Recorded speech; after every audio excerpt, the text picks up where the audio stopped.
You need to take care of yourself before you can take care of anyone else.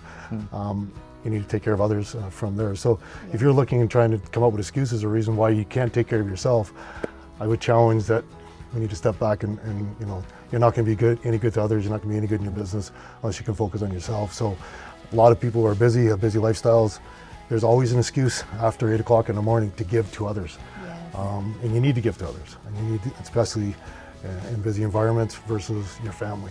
So I find, for me personally, there's no excuse about waking up at 4:30, going to the gym. I'm not really taking away from anybody else, and I'm only giving to myself.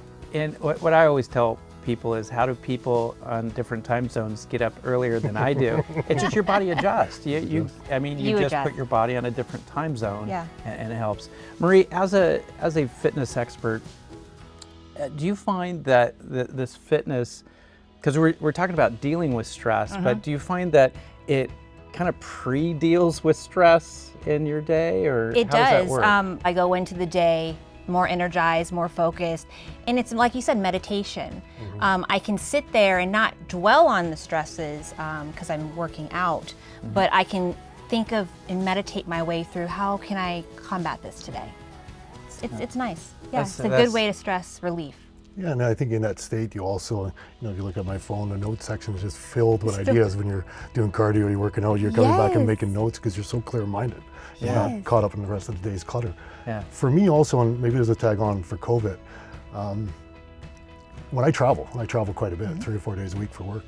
My whole travel schedule is built around my workout routines. So I fly at a certain time, so I know I can get to, you know, not adjust my schedule in the morning to work out in the morning, or I travel in certain times so I can box at night, so on and so forth.